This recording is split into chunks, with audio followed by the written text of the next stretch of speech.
Hello friends, नमस्कार। Class 11 chapter 8 gravitation के एक और सेशन में आप सबका स्वागत है। Today we are going to solve exercise. इसमें 8.1 हमने सॉल्व कर दिया है। We will start from 8.2। What is given? Choose the correct alternative. Acceleration due to gravity increases और डिक्रीजेज विथ इंक्रीजिंग अल्टीट्यूड।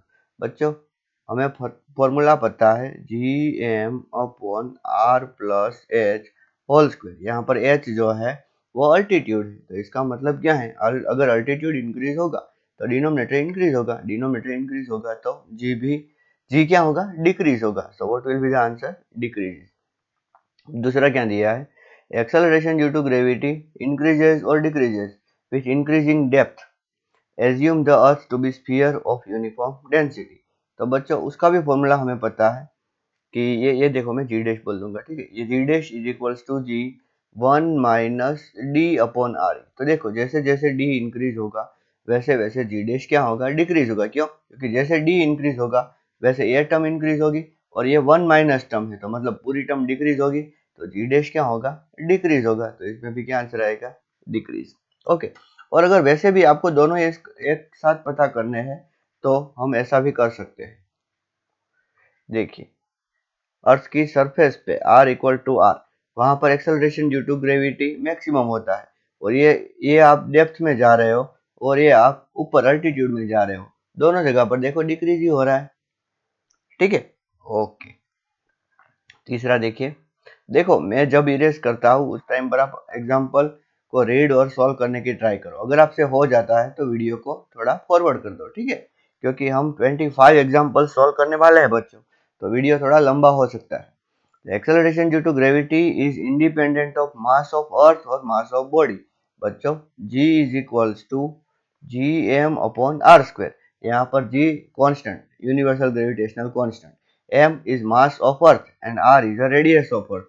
तो इसका मतलब यहाँ पर mass of body आया ही नहीं, तो किसका इंडिपेंडेंट है? mass of body। ओके। फिर d, तो formula -gmm 1/r2 minus 1/r1 is more or less accurate than the formula mg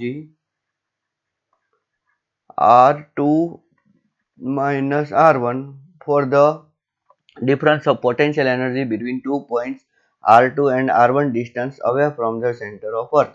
तो बच्चों, हमने देखा था कि ये जो mg r2 minus r1 है ये अप्रोक्सीमेट है और ये एग्जैक्ट है, तो इसका मतलब ये ज्यादा एक्यूरेट होगा, मोर एक्यूरेट। कौन सा? ये -gm1m2/r। तो ये मोर एक्यूरेट होगा। So what will be the answer? Is more accurate, ठीक है। mgh तो हमने बच्चों एक्चुअली में पोटेंशियल एनर्जी mg/1 था ना, तो उसको तो हमने इग्नोर किया था बाद में, इसीलिए हम mg r2 - r1 वाला फॉर्मूला इतना करेक्ट नहीं ले सकते। Okay, so we have calculated 8.2। Now 8.3।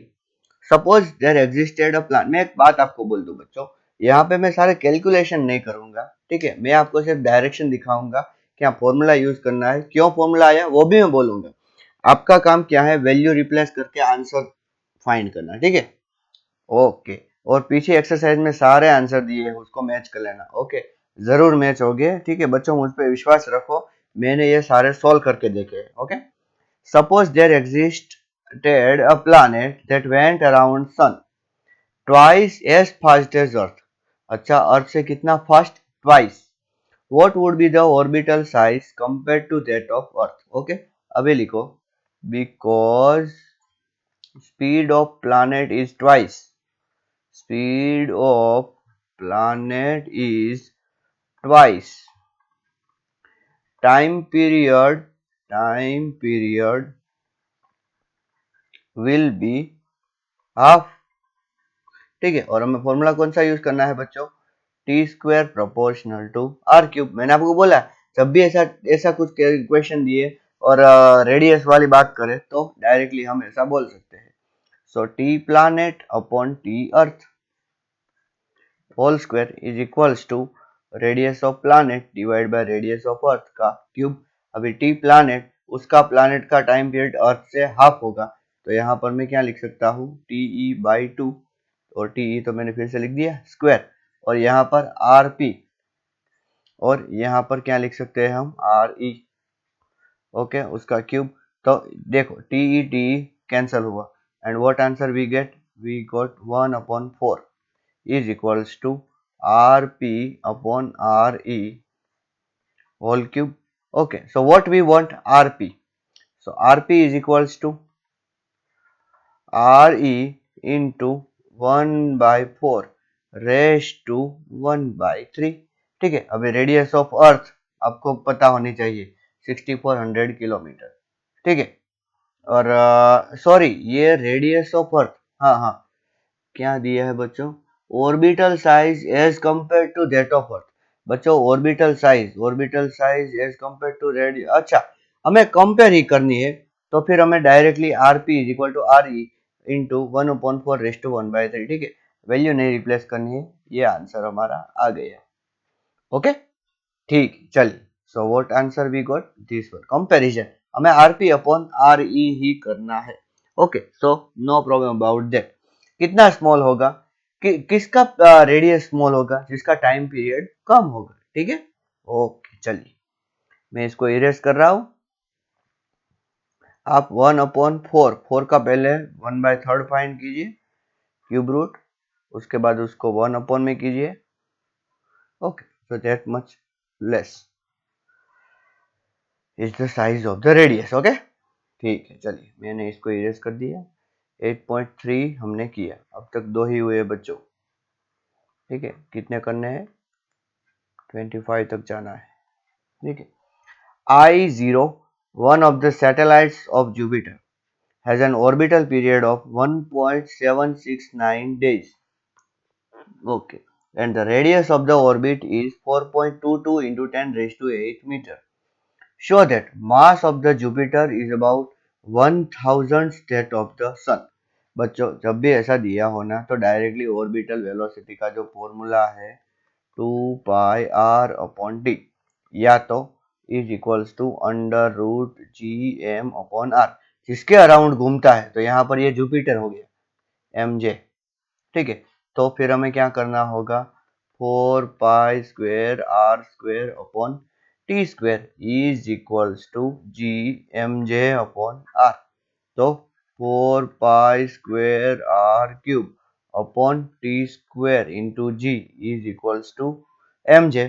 ठीक है, आप ये फाइंड कीजिए, R की वैल्यू दी गई है, देखो क्या दिया है, देखो T की वैल्यू दी गई है 1.769 days, and radius of orbit, yes R is also given, तो ये दोनों वैल्यू आपको रिप्लेस करनी है, मैंने पहले ही बोला था, mj आपको मिल जाएगा। पहले मैं आपको बोल दूं कि मास ऑफ सन क्या है, 2 इंटू 10⁻30 किलोग्राम, तो इसका मतलब इसका आंसर आपको कितना मिलना चाहिए, नियरली 2 इंटू 10⁻27 किलोग्राम। कहने का मतलब सन के मास से 1000 times come.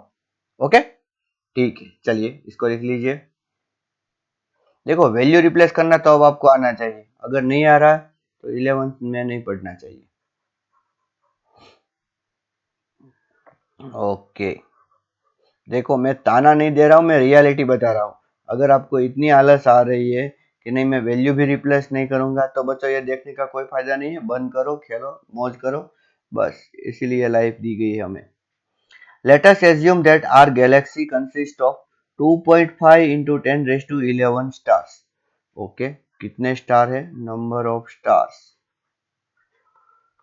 2.5 into 10⁻11, each of one solar mass. Mass of each star, mass of each star,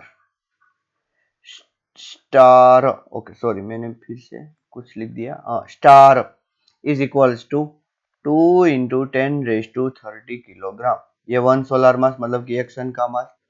okay, फिर क्या दिया है, how long will a star at a distance, अच्छा एक डिस्टेंस दिया है तो इसको हम आर लेंगे, 50,000 लाइट ईयर, 50,000 लाइट ईयर।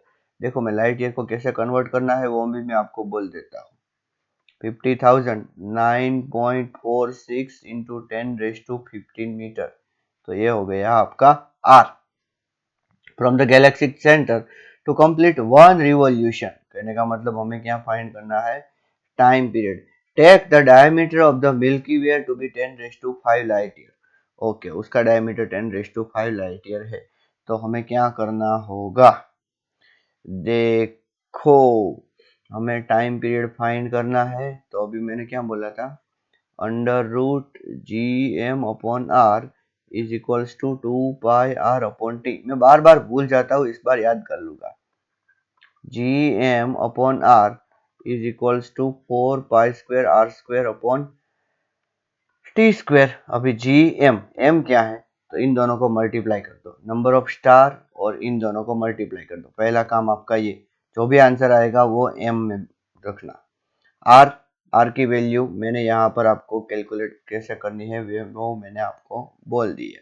तो यहाँ पर आपको R की वैल्यू रखनी है, बचा कौन, T, तो वो आपको फाइंड करना है। ओके, कैलकुलेशन थोड़ी लंबी है पर हिम्मत रखो बच्चों। ओके, दशरथ मान जी ने पूरा पहाड़ खोद डाला था, आप इतना नहीं कर सकते। आप बोलोगे सर आप नहीं कर सकते, अरे मुझे एग्जाम्पल पढ़ाना है, ठीक है, और मुझे बस आपको राह दिखानी कैसे, चलो ठीक है। हाँ, करना काम आपका है, ठीक है, आपको अच्छा आदमी बनना है, अच्छा नहीं बड़ा आदमी बनना है। आप बोलोगे, जो स्टूडेंट्स होगी वो बोलेंगी सर हमें आदमी नहीं, मतलब कि हमें तो बड़ा अफसर बनना है। हाँ ओके, कोई बात नहीं, jokes apart. So 8.5 also gets solved. Choose the correct alternative. If zero of potential energy at infinity, the total energy of orbiting satellite is negative of its kinetic or potential. बच्चों याद रहे, kinetic energy अगर x, तो potential energy -2x, और total energy क्या है, kinetic plus potential, तो x -2x, सो -x। तो ये किसका नेगेटिव हुआ, नेगेटिव ऑफ काइनेटिक हुआ कि नहीं। So what is the answer? Negative of kinetic. याद रखना बच्चों, ये 12th में भी आएगा इलेक्ट्रॉन के लिए। ओके, हाँ, the energy required to launch an orbiting satellite out of Earth's gravitational influence is more or less than energy required to project a stationary orbit at the same height as the satellite out of Earth's influence। कुछ समझ में आया नहीं, ये हमारी अर्थ है, इतनी height पे एक ऑर्बिट ऐसे कर रही है, देखो जूम, ऑर्बिट नहीं सॉरी, मतलब कि एक सैटेलाइट ऐसे घूम रही है, तो उसको हमें बाहर निकालना है। और दूसरा कि एक स्टेडी ऑब्जेक्ट है, उसको बाहर निकालना है। तो इसमें से क्या, किसको ज्यादा एनर्जी देनी होगी। तो बच्चों अगर ये ऑर्बिट ऐसे कर रही है तो इसका मतलब उस पर ऑलरेडी सेंट्रीफ्यूगल फोर्स लग रहा है, तो इसको कम एनर्जी देनी पड़ेगी और इसको ज्यादा, मोर, जो स्टेडी है, ठीक है। तो इसका मतलब यहाँ पर क्या होना चाहिए, energy required to launch orbiting satellite, तो ऑर्बिटिंग सैटेलाइट को कम एनर्जी देनी होगी ना, हाँ, इन्फ्लुएंस इज अ लेस, ठीक है, at the same height. Okay, चलिए, so what is the answer, less. Okay, ठीक है, चलिए, क्यों, क्योंकि जो ऑर्बिट कर रही है ऑलरेडी उस पे सेंट्रीफ्यूगल फोर्स लग रहा है, जिसकी वजह से वो ऑलरेडी बाहर जाना चाहती है, लेकिन अब उसे थोड़ा सा ही एक्स्ट्रा पुश चाहिए। और जो नहीं जा रही, मतलब उस पर तो सिर्फ ग्रेविटेशनल अट्रैक्शन ही लग रहा है, तो उसको तो हमें ज्यादा एनर्जी देनी होगी, समझ रहे हो ना। हाँ, 8.6 तक हो गया बच्चों हमारा। 8.7, does the escape speed of the body from the earth depends on mass of the body? No, no।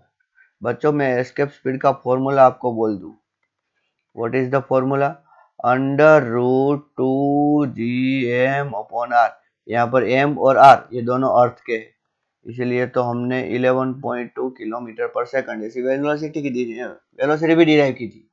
Location from where it projected, हाँ, तो ऐसा है कि ये आर है या ऊपर से कहीं, तो यस, इस पे डिपेंड करेगी। फिर तो डायरेक्शन, नहीं, डायरेक्शन पे नहीं डिपेंड करेगी, ठीक है, डायरेक्शन पे ये डिपेंड नहीं करती। फिर height of the location from where body is launch, yes, अगर कंसिडरेबल हाइट है तो, वरना नहीं, अगर कंसिडरेबल हाइट है तो, ठीक है। ओके, चलिए, कोई बात नहीं। वरना अगर अर्थ को अगर हम एग्जैक्ट स्फीयर कंसीडर करते हैं तो वो लोकेशन पे भी डिपेंड नहीं करती. Okay, so that was the 8.7. A comet orbits the sun in highly elliptical orbit.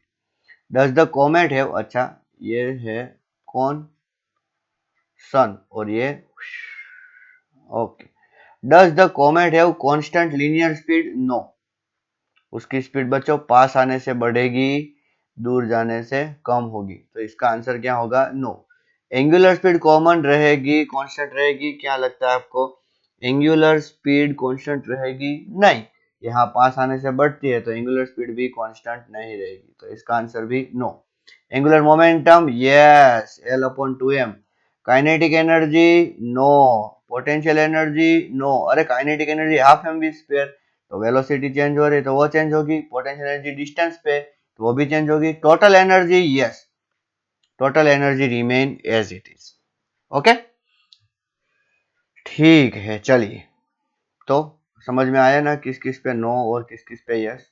ठीक है, अगर आपने नहीं लिखा है तो वीडियो को थोड़ा सा बैकवर्ड ले जाके आप कर सकते हो. सो दैट वाज द एग्जांपल. देखो 8.7 भी कर दिया हमने, 8.8 भी कर दिया. Now 8.9. Which of the following symptoms is likely to afflict the astronaut in a space? अच्छा बच्चों, सर पे जो आएगा पहले क्या है कि ग्रेविटी होती है इसलिए सारा ब्लड नीचे होता है. ठीक है, लेकिन ग्रेविटी चले जाने की वजह से स्पेस में उसके फीट स्वोलन नहीं होंगे पर उसका फेस स्वोलन हो जाएगा. उसको हेडेक भी महसूस होगा और सभी और सेम लग रहा है इसलिए उसको ओरिएंटेशन प्रॉब्लम भी होगा. ठीक है, ये नॉलेज वाला क्वेश्चन है. कभी अब स्पेस में जाओ तो इसका ध्यान रखना. ठीक है, हाँ, नहीं मैं नहीं गया, टेंशन मत लो. In the following two exercise choose the correct answer from the among the given ones. The gravitational intensity at the center of hemisphere shell of uniform mass density has a direction indicated by the arrow. देखो arrow दी गया है, मतलब कि B की ओर होगी, ए की ओर होगी कि सी की ओर होगी. अभी बच्चों, अगर पूरा होलोस्फीयर है, क्या हमें होलोस्फीयर दिया है, शेल दिया है मतलब होलो, तो अंदर ग्रेविटेशनल इंटेंसिटी 0 होती है. क्यों? क्योंकि हाफ अगर है तो एक की इधर और एक की इधर होगी. ठीक है, तो इसका मतलब क्या? इसका मतलब ये कि अगर हमने ऊपर का उड़ा दिया, इतना हुआ, तो ये सारे जो पॉइंट है उन सब की ग्रेविटेशनल इंटेंसिटी ऐसे होगी. तो इसका मतलब अगर यहाँ हम सी चूज करें, सी मतलब कि सेंटर वाला, तो भी उसकी ग्रेविटेशनल इंटेंसिटी ऐसे और इसकी भी ऐसे. ओके, ये होगा हमारा 8.11. For the above problem direction of gravitational intensity at N arbitrary point P, तो वो भी किस डायरेक्शन में होगी? इसी डायरेक्शन में, मतलब कि ई डायरेक्शन में. ओके, हाँ, क्योंकि देखो ऊपर का उड़ गया तो सिर्फ नीचे का बचा. हाँ, हाँ, ठीक है. चलिए, so that was the example 8.10 as well as 8.11. क्या मैं बहुत फास्ट जा रहा हूँ? लेकिन एग्जांपल ही ऐसे. ठीक है, ये हमने कर दिया बच्चों. Rocket is fired from the earth towards the sun. At what distance from the earth centre the gravitational force on the rocket is a 0. बच्चों आपको क्या करना है, ये पॉइंट है, यहाँ पर ले लो अर्थ और यहाँ पर ले लो सन. ठीक है, सोचो कि ये डिस्टेंस कितना है, x, और पूरा डिस्टेंस कितना है, 1 AU. तो ये डिस्टेंस कितना होगा, 1 AU माइनस x. ठीक है, तो हमें यहाँ पर क्या करना है, अर्थ की वजह से ग्रेविटेशनल फोर्स और ये ग्रेविटेशनल फोर्स दोनों को इक्वेट कर देना है.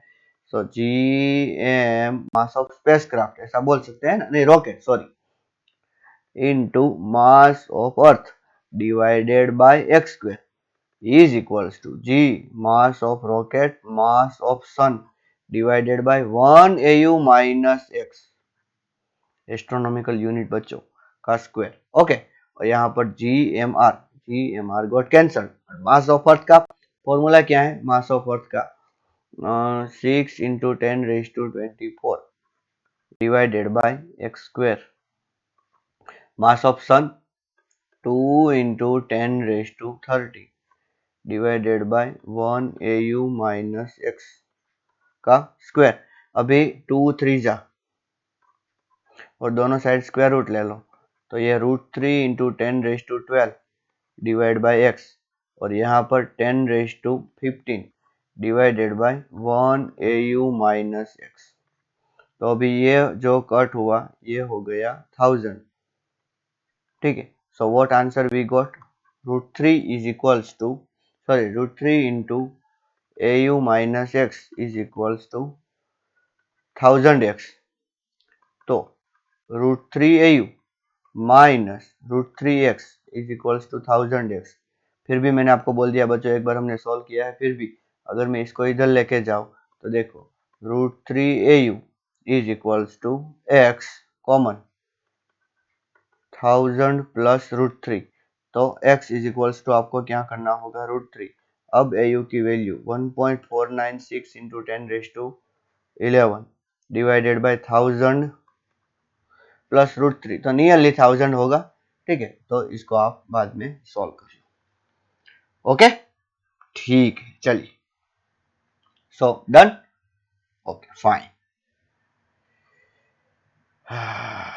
बच्चों मैं इसको इरेज कर रहा हूं, तब तक आपको क्या करना है, हाँ आपको पता है, आपको इसमें वैल्यू रिप्लेस करके फाइंड करना है. देखो ये सेम टू सेम मेथड, हाँ पता है सर, 12th में आएगी. वहां पर भी हमें नल पॉइंट फाइंड करना होगा कि जहां पर नेट इलेक्ट्रिकल फोर्स 0 हो. ठीक है. ओके ओके सर, अब हमें पता चल गया कि ये पूरा ग्रेविटेशन 12th में आने वाला है. ठीक है, तो एक काम करेंगे हम लोग, हम सारे वीडियो फिर से देखेंगे. ठीक, ओके चलो, बहुत अच्छी बात है. तो फिर तो 8.12 भी हो गया. How will you weigh the sun, मतलब कि मास कैसे उसका एस्टिमेट करें. The mean orbital radius of the earth around sun is this. बच्चों मैं फिर से वो फॉर्मूला भूल गया. अब हम क्या करेंगे, सन को सेंटर मान के हमेशा सोचेंगे कि जैसे अर्थ उसकी उसकी उसकी उसकी उसकी सैटेलाइट है.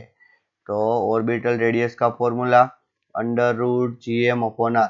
देखो एस्केप वेलोसिटी का formula √2GM upon capital R, earth के सरफेस पे.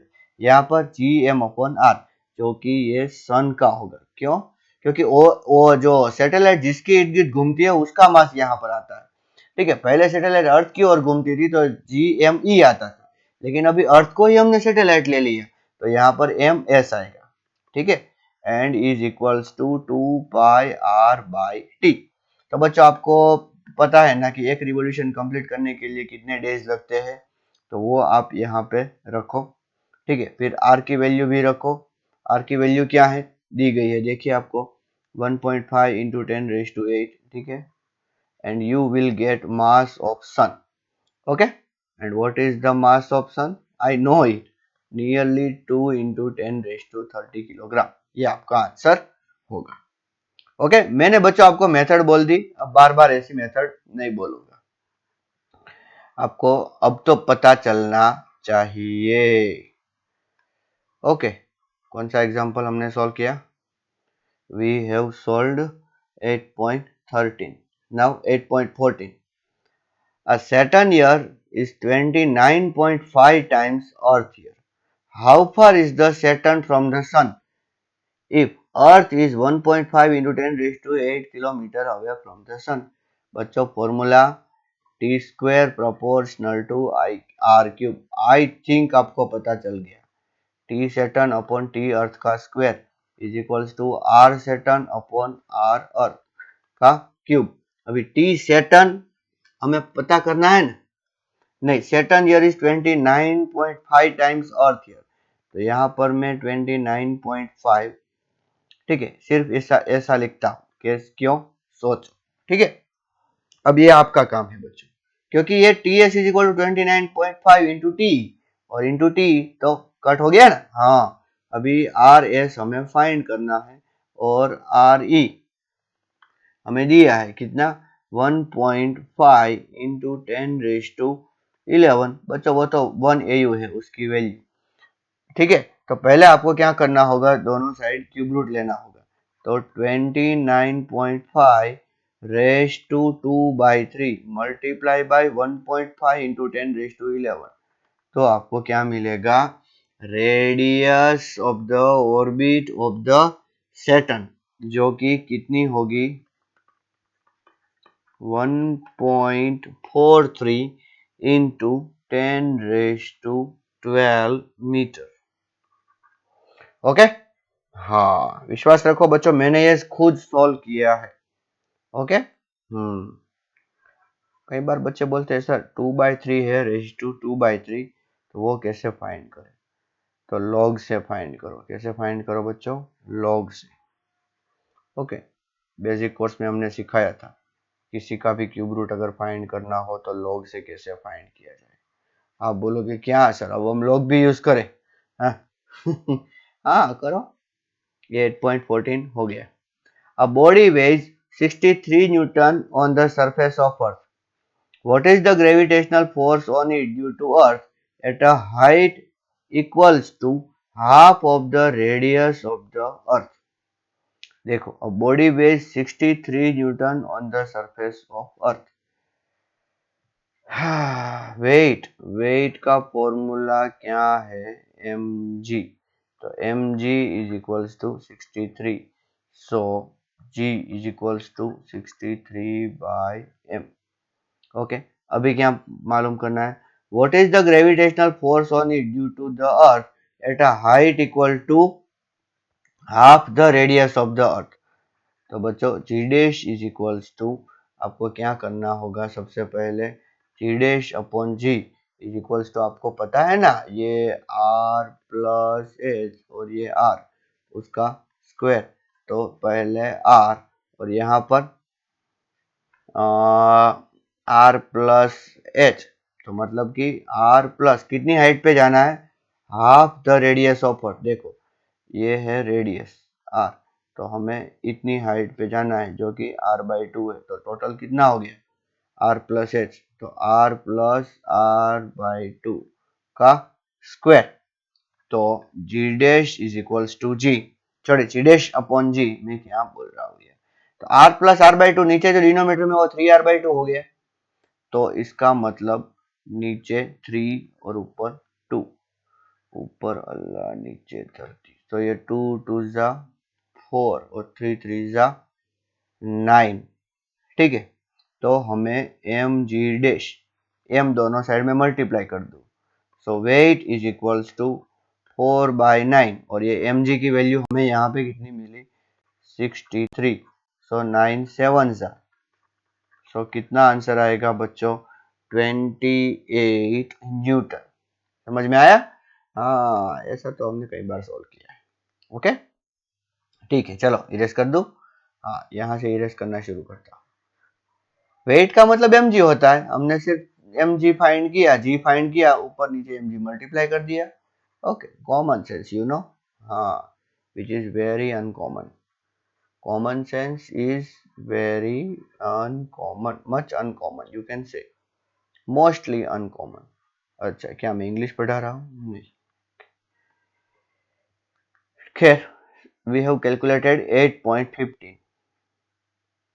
अभी बहुत सारे सम है, घबराना मत सर, इसीलिए तो घबरा रहे। Assuming Earth to be sphere of uniform mass density, how much would the body weigh halfway down to the center of Earth if weighted 250 Newton on the surface of Earth? तो बच्चों फिर से G dash is equals to G into 1 minus D upon RE।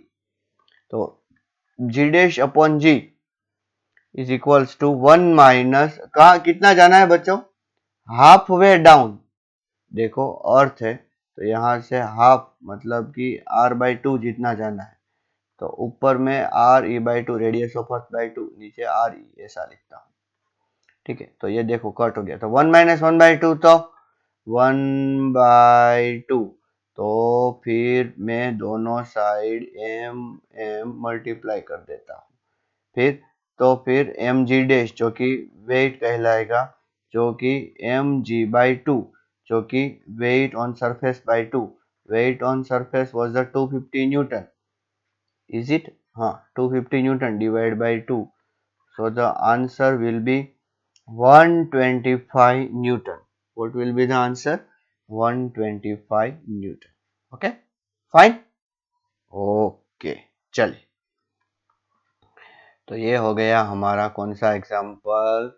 8.16। ठीक है,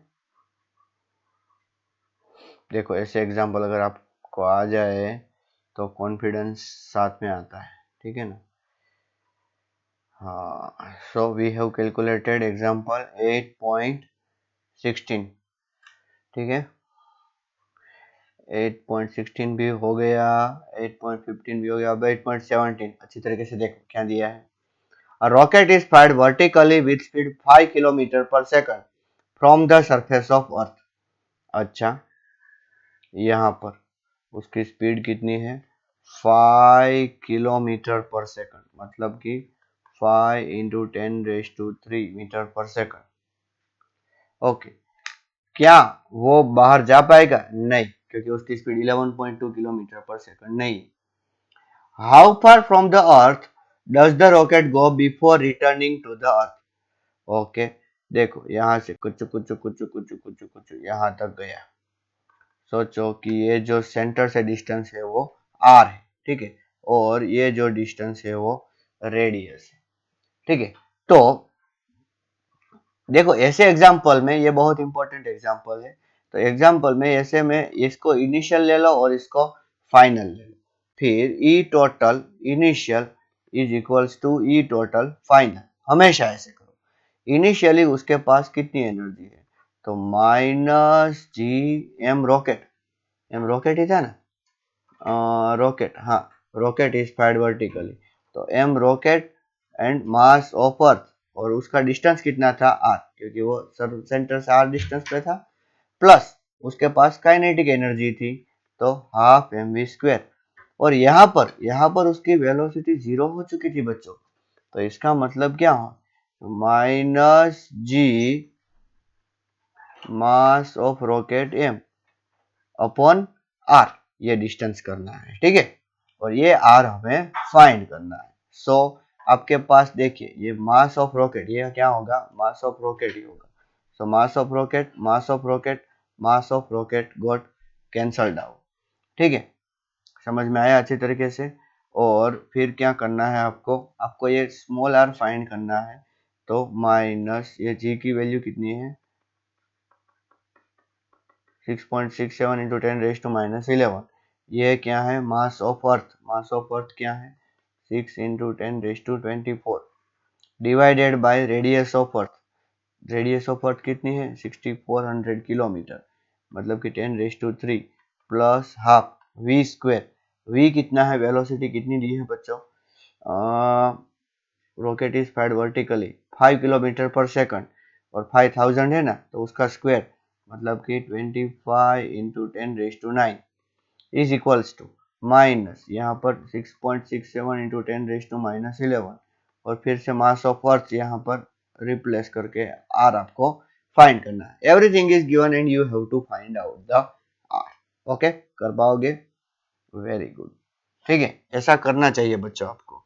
सो अगर आप देखते हो, अगर आप इसको अच्छी तरीके से सॉल्व करते हो मन लगाकर, तो आपका अच्छा होगा, और ये जो वैल्यू मिलेगी आपको वो नियरली मिलेगी 8 इंटू 10⁻6 मीटर। कितनी मिलेगी? 8 into 10⁻6 metre. Okay, from the centre of earth. Okay, ठीक, चलिए, तो ये हो गया हमारा कौन सा एग्जाम्पल? Example number 17। अब 8 ही बाकी है, कितने? 8, ठीक है। चाहो तो वीडियो की स्पीड आप 1.2 भी कर सकते हो, या फिर मे भी पॉसिबल कि ऑलरेडी आपने 1.2 कर दी हो वीडियो की लेंथ को देख के, ठीक है। ओके, चलिए, तो 17 हो गया हमारा, अब 18। The escape speed of the projectile on the surface is this. A body is projected out with a thrice this speed. What is the speed of body far away from the earth?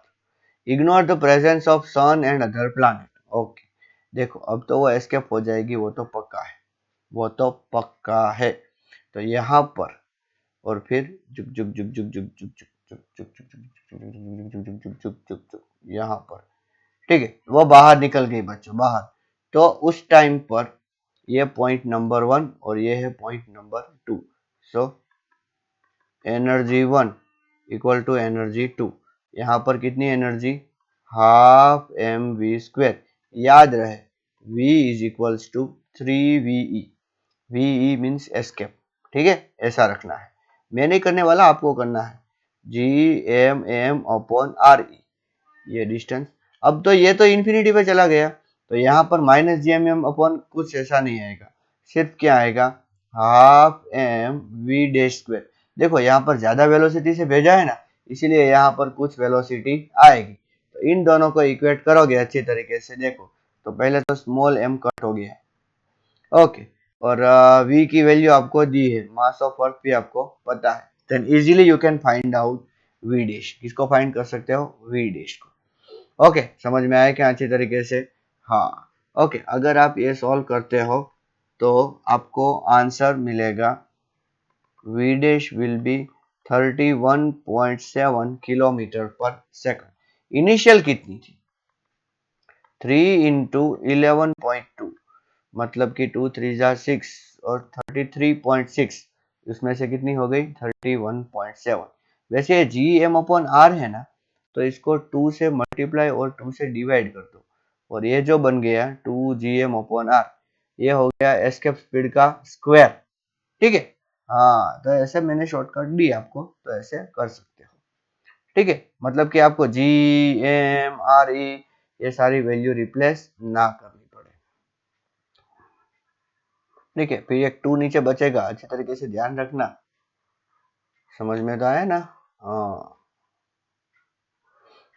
क्या हुआ, मैंने बोला कि आपको half v square हो गया यहाँ पे, ठीक है। फिर माइनस ये 1/2 ये वी डैश का स्क्वायर, समझ में आया? हाँ, ठीक है, बस ऐसे करो। So you will get the V dash का स्क्वायर, नहीं सॉरी, VE का square, okay, is equals to half V dash का square, okay, and you will get the answer. Half half cancel कर दो,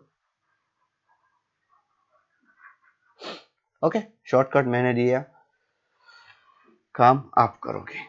okay, 8.18 done. Now 8.19, a satellite orbits the earth at a height of 400 kilometer above the surface। कितना ऊपर, 400 kilometer। How much energy must be expended to rocket the satellite out of Earth's gravitational influence? The mass of the satellite is a 200 kilogram. Mass of the Earth is a 6 into 10 raised to 24. Radius of the Earth is a 6.4 into 10 raised to 6, and G value। Satellite orbit the Earth at a height of 400 kilometer। Okay, देखो ये जो H है वो कितनी है, 400 kilometre, और ये जो R है वो कितनी है, 6400 किलोमीटर। तो ये टोटल कितना हो गया, 6800 किलोमीटर। सोचो कि वो क्या है, R। समझ में आ रहा है? ओके, हमने आपको बोला था कि क्या, ऐसे जब सैटेलाइट ऑर्बिटिंग करती है या तो ऐसे घूमती है, तो उसकी potential energy minus GMM upon R होती है। आर की वैल्यू 6800 रखना है, ठीक है।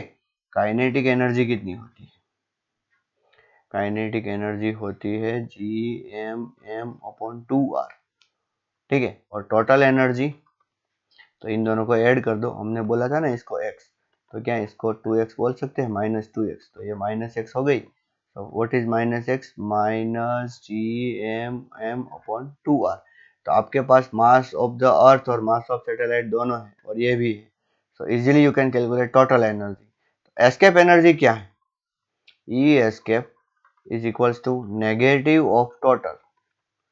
तो इसका मतलब negative of minus GMM upon 2R। So minus minus get cancelled out and you will get this answer GMM upon 2R. अब ये आपकी जिम्मेदारी है वैल्यू रिप्लेस करने की. Okay, and as you replace the value, what answer you get? 5.9 into 10 raised to 9 joule. कैसे value replace करनी मैंने बोला. जी की वैल्यू पता है, mass of satellite, mass of earth और आर भी मैंने बोल दिया. ठीक है, 6800 किलोमीटर. ज्यादा आलसी मत बनो और वैल्यू रिप्लेस करो. ओके,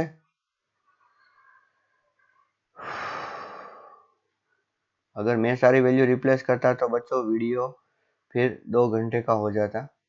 ठीक है, ऑलरेडी बहुत लंबा हो गया है. अभी हमने कितने एग्जाम्पल सॉल्व किए बच्चों, अच्छे तरीके से देखो. We have solved how many examples, see carefully. We have solved 8.19 also. now 8.20. 2 stars each of solar mass, मतलब कि दो सन है, approaching each other for the head on collision. देखो एक यहाँ से आ रहा है और एक यहाँ से. आज तो छोड़ूंगा नहीं, आज न छोड़ूंगा तुझे दम दमादम. Okay. Approaching each other for the head-on collision when they are at a distance 10 raised to 9 kilometre, their speeds are negligible. अच्छा, इन दोनों के बीच का डिस्टेंस कितना है? 10 रेस्ट टू 9 किलोमीटर. तो R is equals to 10 raised to 9 kilometre ले लेता हूँ. ठीक है, ओके. फिर क्या है? उनकी स्पीड नेग्लेजिबल थी. What is the speed with which they collide? The radius of each star is 10 raised to 4 kilometer and assume the star to remain undistorted until they collide. तो बच्चों ये वाली सिचुएशन नंबर 1 है, और जब वो collide हो गए ये वाली सिचुएशन नंबर 2 है. Okay, so what you can say here, they will collide with the same velocity. ये जितनी वेलोसिटी से आएगा उतनी वेलोसिटी से ये भी आएगा. तो दोनों की वेलोसिटी सेम. क्यों? क्योंकि दोनों का मास सेम है. ठीक है, एक्सटर्नल फोर्स इज 0. ओके, इतना समझ में आया. देखो इनिशियल मोमेंटम 0, तो फाइनल मोमेंटम भी 0 होना चाहिए. तो final momentum mv minus mv1 minus mv2. तो mm को अगर हम कैंसिल करें तो हमें v1 is equals to v2 मिलेगा ना. तो इसीलिए मैंने बोला कि दोनों की स्पीड कैसी होगी? सेम. ठीक है, अभी अभी खत्म नहीं हुआ बच्चों, हमें उसकी स्पीड भी फाइंड करनी है. तो initial energy is equals to final energy. Initial energy कितनी? माइनस GMM अपॉन कितना? R. कितना है? 10 रेज टू 9 किलोमीटर. ठीक है, is equals to final energy, तो माइनस GMM अपॉन 2R. यहाँ पर ये जो R है ना रेडियस है. क्यों? क्योंकि यहाँ पर जब दोनों पास में आ गए तो उन दोनों के सेंटर के बीच का डिस्टेंस ये हो गया ना. प्लस एक की एनर्जी हाफ mv स्क्वायर, दूसरे की एनर्जी हाफ mv स्क्वायर. तो half mv square plus half mv square is equals to mv square. बच्चों अभी मैंने क्या किया देखो, ये माइनस GMM है ना, तो दोनों का मास सेम ही है, तो एक m को उड़ा देते हैं. चलिए उड़ा दिया. ठीक है, so minus GM upon R, minus GM upon R plus GM upon 2R is equals to V square. ठीक है, अभी बच्चों G और M, मास G की value 6.67 into 10 raise to minus 11, ये मास ऑफ सन है. ठीक है, और R की वैल्यू पहले क्या रखो? 10 रेज टू 9. फिर क्या रखो? R की वैल्यू देखो यहाँ पर दी गई है 10 रेज टू 4 किलोमीटर. किलोमीटर को मीटर में कन्वर्ट करना होगा. ठीक है, सब्ट्रैक्शन करके उसका अंडर रूट ले लो and you will get the velocity. क्या मिलेगी बच्चों आपको? Velocity. Okay, let me tell you, their velocity will be, उनकी वेलोसिटी कितनी होगी? 2.6 इंटू 10 रेज टू 6 मीटर पर सेकंड. कितनी होगी? 2.6 इंटू 10 रेज टू 6. ओके, ठीक. Yes, so we got the answer regarding their velocity. मैंने आपको कैसी मेथड बताई बच्चों? अच्छी है ना? हाँ. So we have solved example number, actually exercise number देखो 8.7, 16 हो गया, 17 हो गया, 18 हो गया, 19 हो गया, 20 भी हो गया. अब 5 example. Two heavy sphere each of mass 100 kilogram and radius 0.10 meter are placed at 1 meter apart on the horizontal table. What is the gravitational force and potential at the midpoint of the line joining centers of the sphere? अच्छा, एक sphere ऐसा है और दूसरा sphere ऐसा है. Okay, फिर two heavy sphere each of mass 100 kilogram, एक का मास 100, दूसरे का भी 100. तो रेडियस 0.10 मीटर, रेडियस कितनी है उसकी 0.1 मीटर और इसकी भी रेडियस कितनी है 0.1 metre. Okay, are placed 1 metre apart. Okay, उन दोनों के बीच का डिस्टेंस कितना है 1 metre. On the horizontal table, what is the gravitational force and potential at midpoint of line joining their center? यहाँ पर फाइंड करना है बच्चों ग्रेविटेशनल पोटेंशियल एंड फोर्स. अच्छा, अगर हम यहाँ पर कोई मास 1 किलोग्राम रख दे तो इस पे इस डायरेक्शन में और इस डायरेक्शन में फोर्स इक्वल लगेगी. तो इसका मतलब क्या है कि F net equals to 0 newton. Okay, फिर अगर हम इसको इधर रिप्लेस इधर जाने को बोलेंगे तो वो इधर चला जाएगा. क्यों? क्योंकि इसका ग्रेविटेशनल फोर्स ज्यादा लगेगा तो वो इधर चला जाएगा. तो इसका मतलब क्या है, वो कौन सा इक्विलिब्रियम होगा, अनस्टेबल. ठीक है ना, हमने आपको बोला था कि अनस्टेबल स्टेबल कितना कौन सा इक्विलिब्रियम बोलते हैं. ये एक ऐसा स्लोप है, यहाँ पर आपने बोल रखा, आप इसको इधर लेके जाते हो तो वापिस कुछ इधर आ जाएगा, ऐसे ऐसे करेगा. तो ये हो गया स्टेबल इक्विलिब्रियम. फिर आपने यहाँ पर बोल रखा, ठीक है, अभी भी स्टेडी है, इसमें भी स्टेडी था, यहाँ भी स्टेडी है, लेकिन अगर आपने उसको डिस्टर्ब किया तो वापस नहीं आएगा. तो ये कौन सा है, अनस्टेबल. ठीक है, वो फोर्सफुली यहाँ रखा गया था, उसे रहना नहीं था. ओके, हाँ, देखो एक बात है कि अगर उस मास को, किस मास को इन दोनों के बीच में रखा है, अगर उसको इस डायरेक्शन में हम देखें तो ये होगा स्टेबल. क्यों? क्योंकि ऊपर जैसे जाएगा तो इस दोनों का फोर्स इधर आएगा तो वो नीचे खींच आएगा. अगर नीचे जाएगा तो फोर्स ऐसे आएगा तो वो ऊपर आएगा. ठीक है, तो वो स्टेबल हो सकता है. Okay, on the line joining them. अच्छा, पोटेंशियल भी फाइंड करना है. So minus G M upon R, R by 2, sorry. ठीक है, उसको कितनी बार मल्टीप्लाई करो, 2 बार. Okay, so what answer you will get, यहाँ पर r बाई 2 है तो ऊपर तो 4gm अपॉन r. ओके, समझ में आया, minus 4gm upon r, this is the potential. Okay, fine. चलिए, और इसकी वैल्यू भी आपको रखनी है बात बच्चों. उसकी अगर आप वैल्यू रखते हो तो आपको आंसर जो मिलेगा वो होगा 2.7 इंटू 10⁻⁻8 जूल पर किलोग्राम. बच्चों, ग्रेविटेशनल पोटेंशियल का फॉर्मूला तो पता है ना आपको, minus G M upon R. तो मिड पॉइंट से दोनों का डिस्टेंस कितना होगा, हाफ हाफ मीटर होगा. तो माइनस जी एम की जगह पर 100 किलोग्राम, आर की जगह पर 0.5, तो माइनस जी ओपन आर की वैल्यू आ गई. ओके, उसको 2 से मल्टीप्लाई कर दो, you will get this answer. Very simple. हाँ, मजा आया, बहुत मजा आया. सो 8.21 also get solved. Only 4 examples. As you have learned in text, a geostationary satellite orbits the Earth at a height of nearly 36,000 kilometers. सही बात है. From the surface of Earth. What is the potential due to Earth's gravity at the site of satellite? हमें क्या find करना है बच्चों, potential. So minus G M upon R, यहाँ पर अर्थ का मास रखो. ठीक है, तो इसका मतलब डायरेक्टली आपको मास ऑफ अर्थ रखना है, और ये आर कितना रखना है, 36,000 नहीं, from the surface of earth है. तो 36,000 प्लस 6,400. क्यों? क्योंकि 6,400 क्या है, रेडियस ऑफ द अर्थ है, तो ये पूरा रखना है. ठीक है, तो यहाँ पर ये क्या हो गया, आर, और इसको मल्टीप्लाई बाय 10⁻³ भी करना है, किलोमीटर में है इसलिए. Okay, so you will gate potential at the place of geostationary satellite. समझ में आया कि नहीं अच्छी तरीके से आपको? हाँ, so what the answer you will gate is that minus 9.4 into 10⁻6 joule पर किलोग्राम। बच्चों मैंने ये सोल्व किया है, मेरी बात मानो अच्छी तरीके से, ठीक है, and you will get this answer. Okay, हाँ, तो वी हैव सॉल्व्ड 8.22 also। कौन सा हमने बच्चों सोल्व कर दिया?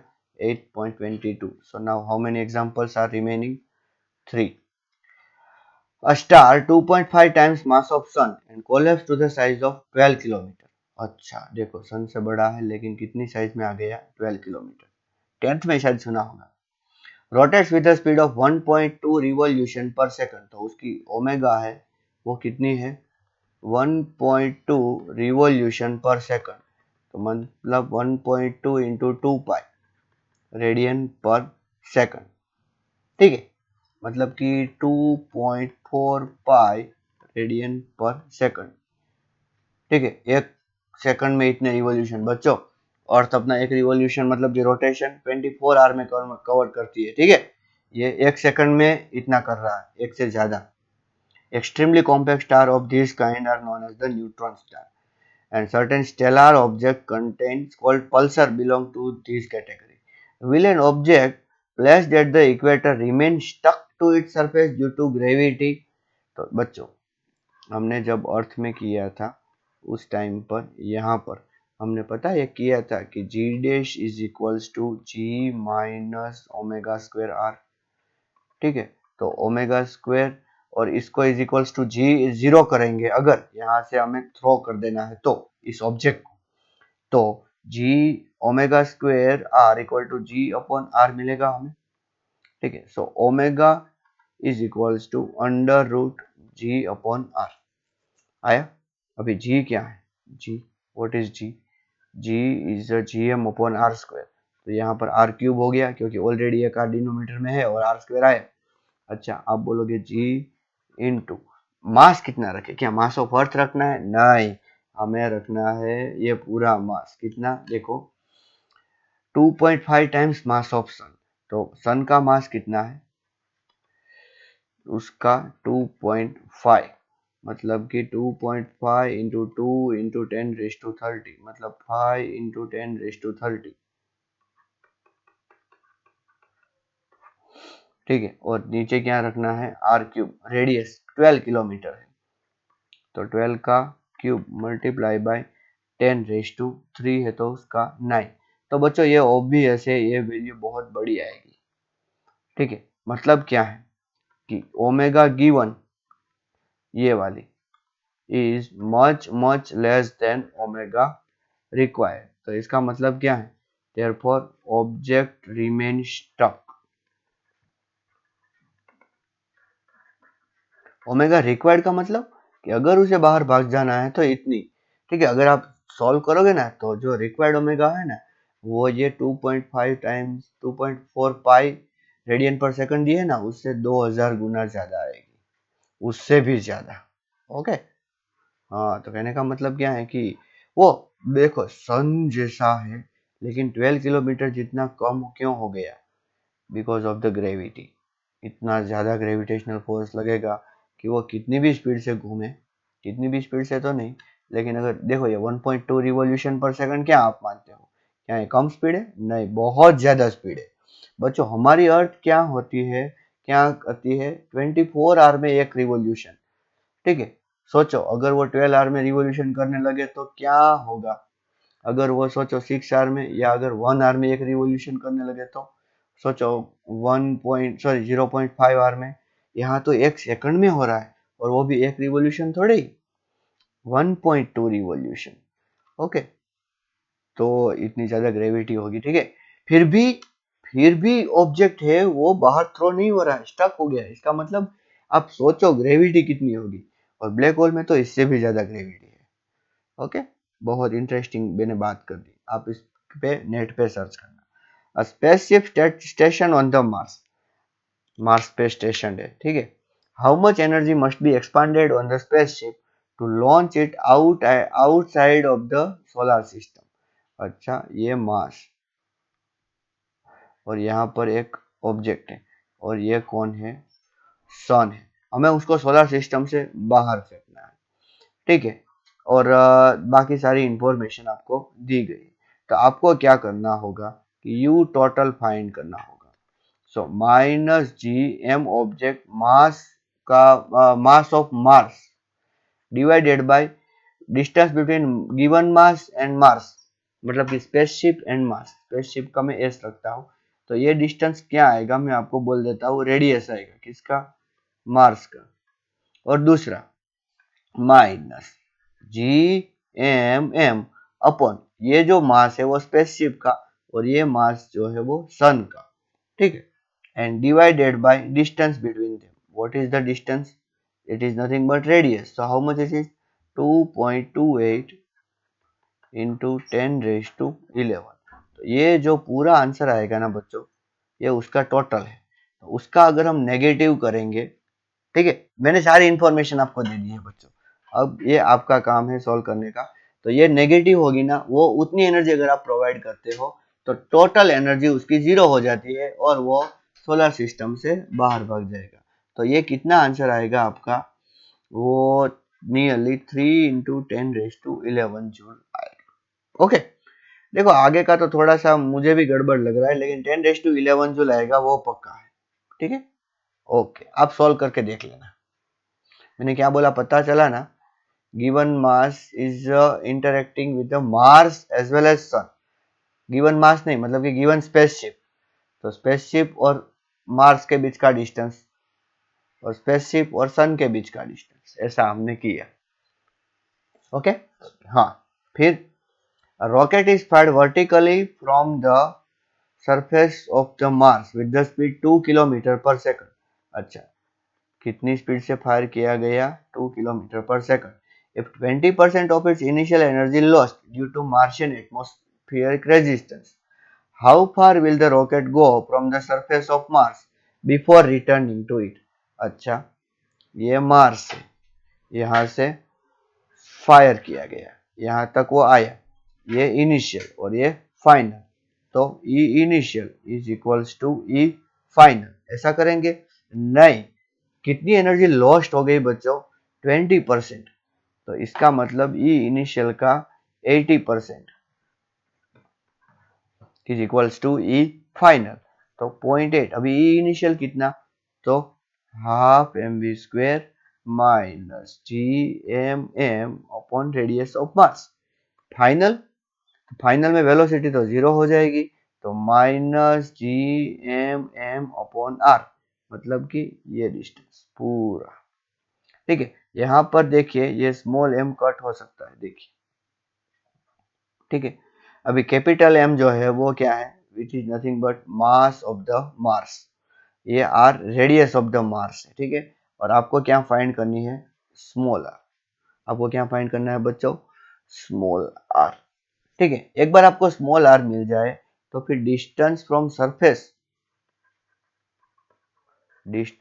Surface is equals to small R minus capital R, radius. उसमें से हमको क्या करनी होगी?